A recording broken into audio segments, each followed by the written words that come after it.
Thank you very much for having us here. My name is Nana Kofi Osu, but people call me Dietitian One.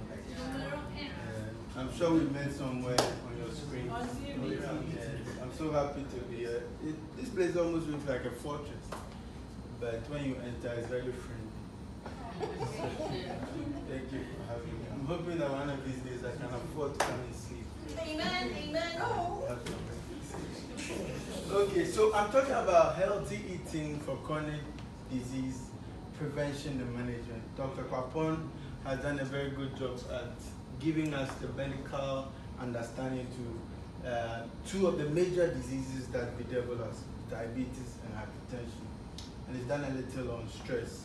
The importance of diet is that these ones are all diet related. We call them non-communicable diseases. So I cannot infect you with it directly, but when you get it, the danger is that it will live with you for a lifetime. Probably. You cannot take a pill like you are doing malaria treatment. You take artemether, lumefantrine, and then you are done. But you have to live with the consequences. That's why it's important to prevent it from coming, if you can. But when it comes, you learn how to manage. So I will just give you one quote out of my many quotes I give. Inspiration is external, motivation is internal. My job is to provide a switch and you put the lights on.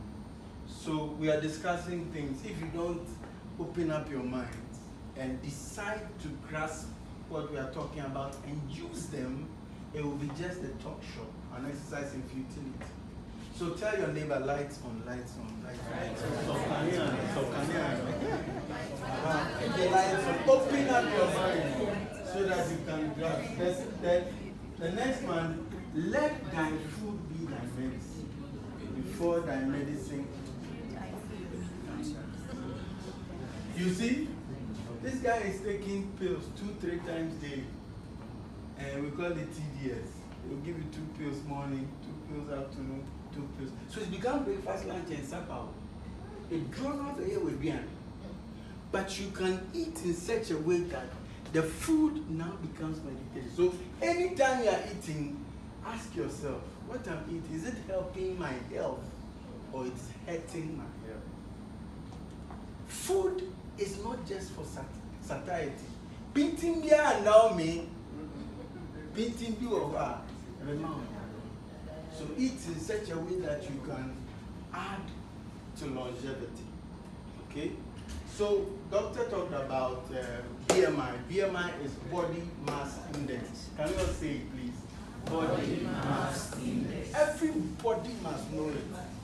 I brought a stadiometer which measures your height, and a BI, bioimpedance analyzer. It measures your weight and then your total body fat. Measures your visceral fat, the fat around your organs, your abdominal area, and then also measures your muscle mass, how much muscle you have. It tells you your physiological age. Some people are 45 by the 63.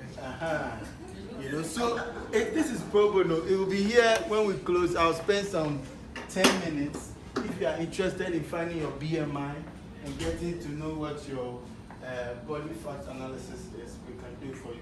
The BMI is important because it tells your nutritional status. It also indicates your risk for diseases, diabetes, hypertension.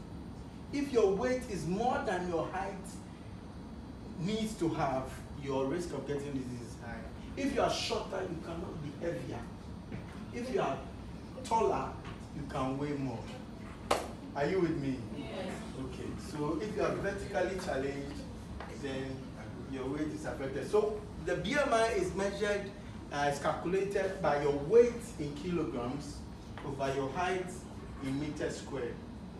Your weight in kilograms divided by your height in meters. So you measure your height in meters, you square that value, and you divide the weight that you have already measured in kilograms by that value. If you get less than 18.5, you are underweight. That one too is bad. It's underweight. You are at risk of certain diseases. You cannot think about Coca-Cola shape and hourglass shape and be hurting yourself. People have entered into eating disorders. They eat and go and vomit because of those things. Underweight is also bad. But green means what?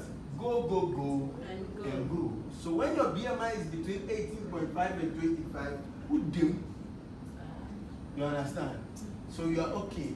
If it's above 25, between 25 and 30, you are overweight. Yellow means what? Get ready. Means that on your marks, something is going to be busy. So you have to be on the watch out. Red means what? Stop. It means that stop, pause, and reflect. You are getting out of hand. Above 30 is obesity. And then deep red, that one is morbid obesity. Not just there, because you are morbid obesity. So you must know what your indicator is with regards to your BMI so that you take steps. And then if you lose 1 kilo, you help yourself. Don't think about losing 20 kilos. Just a little, and then get your health status in check. Okay? The next index I will teach you is what we call waist circumference. It is a measure of central obesity. Your waist medically is not here. It's not where your trouser hangs or where your you understand what I'm talking about. But your waist medically is around your navel area, the broadest part of your tummy. And so we take a tape measure, 1 CD, 20 pesos. We put it around your waist. If you are a male and it's more than 91 centimeters, you are centrally overweight. If you are above 102, you are centrally obese. If you are a woman and it's above 75, you are centrally overweight. If it's above 88, you are centrally overweight. So can I do a demonstration? Yes. Hey, Jabra. Hey, Jabra. Okay. So where is your navel? It's over here. So you see the broadest part is around here. So I take the tape measure and I move it around. It's 99. Just say,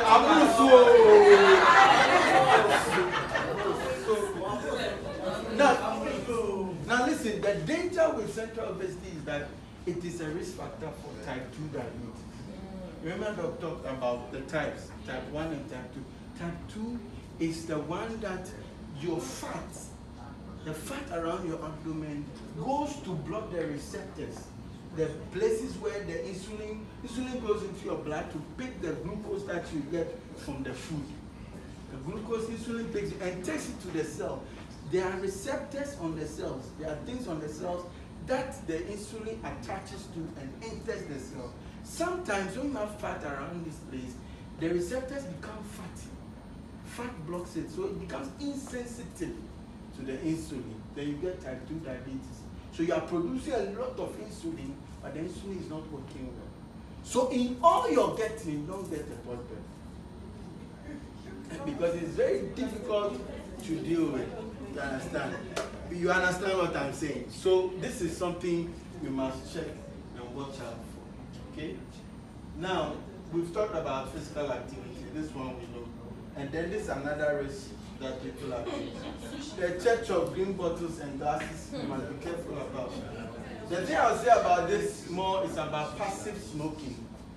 Passive smoking. When you are not directly taking the shisha, but you are in the environment where the smoking is going on. You are taking about 60% of the smoke, so you are getting more. So if you are in such a place, you have to move away from such areas from time to time. Don't stay there for long hours because you are. So this woman sitting at the back is actually taking more than the one smoking. And now the girls are doing the shisha for life. You understand what I'm talking about? Yeah. So let's be very careful about some of these things. That's what sorry we there was the church of green bottles and glasses.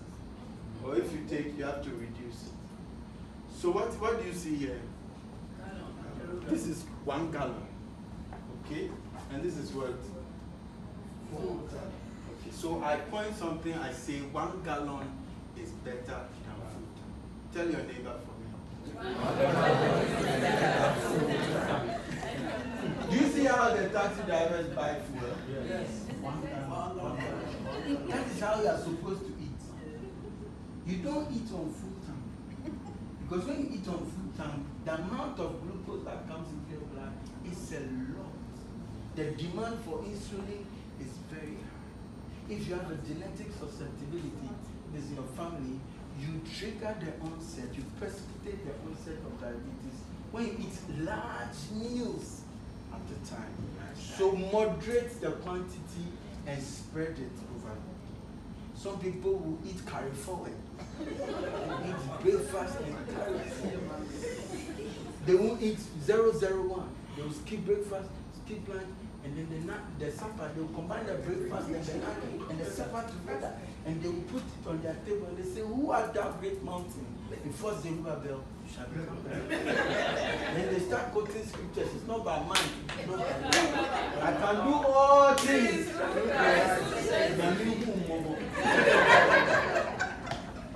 That is not how to eat. We don't eat full tank. We don't eat full tank. It's 1 gallon. Why are you taking 3 bowls of cake? My brother, at the time, you are a lady, you are a very cute lady, you are taking 2 bowls of cake. 2 bowls of cake at the time. Can you just find out? So let's reduce the portions, especially the carbohydrates. They are hurting us. And again, people are taking too much refined carbohydrates. You understand? And that's the question that our gentleman asked. That which foods tend to sugar very fast? They are foods that are refined. There's no chaff in them. There's no fiber. So what you do, Monday you take awusa cocoa. Tuesday you take ekwebeme. Wednesday you take rice water. Thursday you take what? Obrayu. There's no fiber in all these 4 meals. So Monday to Friday, you have not had any chaff. You will even add salad to it. You say, to you not added any fiber. So the wheat and the oats and the Tom Browns, they are good because they have low glycemic index. What it means is that they tend to sugar slowly. It's like a gutter with rubbish. You see, the water can't go very fast. It goes what? Slowly. So the sugar rise in your blood goes gradual. Sinusoidal. Goes up, comes down. Then you top up and goes up, comes down. But you eat the sugar will just jump up like that. So moderate your food, number 1, and increase the fiber in your food. Anytime you eat, there must be chaff in your food. Very, very important. If you have a refined meal, then the salad must come. The soup, which has the boma and the kuka and the siwaka and the kubewa bushishin and the shure and the deme and the boko and the ayoyo, those things must come inside to increase the fiber, to reduce the glycemic index, so that your risk of developing diabetes or complicating your diabetes will go down. If you didn't hear anything, this one, put it. Very, very. 1 gallon is what? Some people don't. Look at this.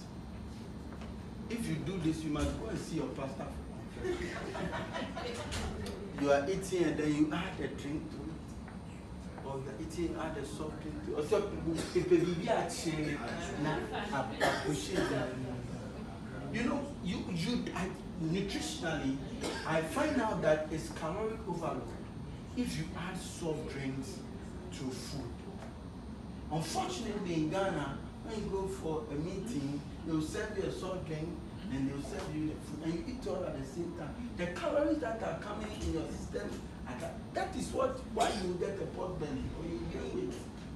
So if you are drinking your drink, drink your drink. If you are eating your food, eat your food. Are you with me? Yes. So I think this is a very bad habit that people do. And I don't see why people will buy wachi and buy willy and buy meat and buy fish. I have plentifully many much. Abuso.